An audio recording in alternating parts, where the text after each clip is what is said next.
Ketua DPD Partai Golkar Ahmed Zaki Iskandar menyebut bahwa namanya diusulkan sebagai bakal calon gubernur DKI Jakarta pada pemilihan kepala daerah DKI 2024 mendatang. Adapun keputusan itu hasil musyawarah daerah Partai Golkar DKI Jakarta. Zaki menjelaskan sebelum ke Pilkada 2024, partainya bakal berfokus meraih suara untuk memenangkan Ketua Umum Partai Golkar Airlangga Hartarto di pemilihan Presiden 2024. Oke. Yang banyak nih. Biar agak tengah. Oke. Ya. Gimana? Silakan. Pak, rencananya jadi DKI 1, jadi rencananya gimana? Kenapa? Tadi dari Yalil.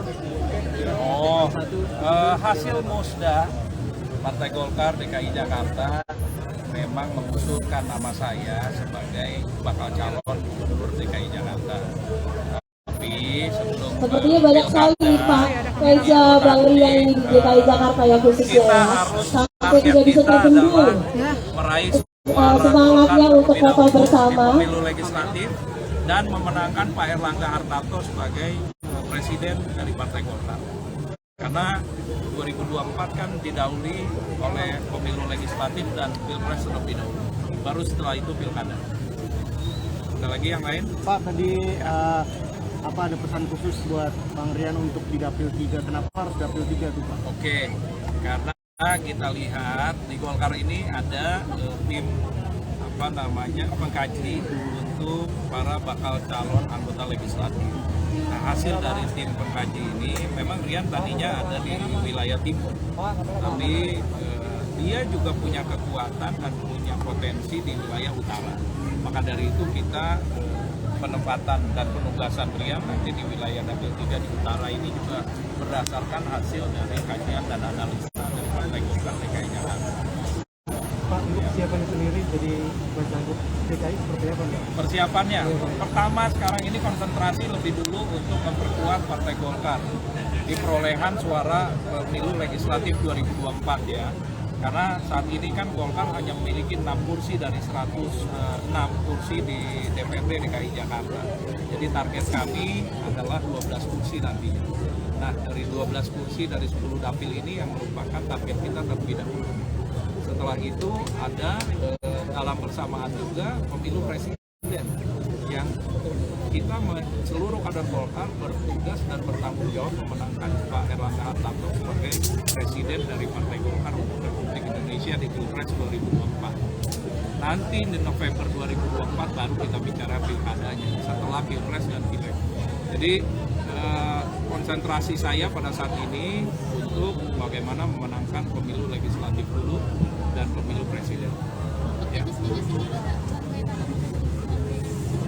Kalau sekarang dilihat dari bakal caleg ataupun fungsionaris yang sudah kita rangkum itu hampir 75% adalah generasi muda.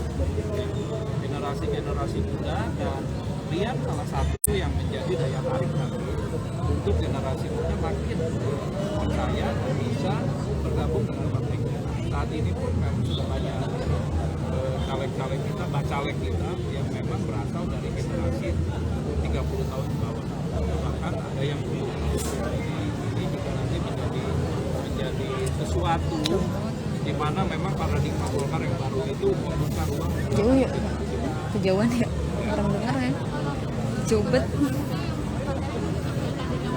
Kenapa?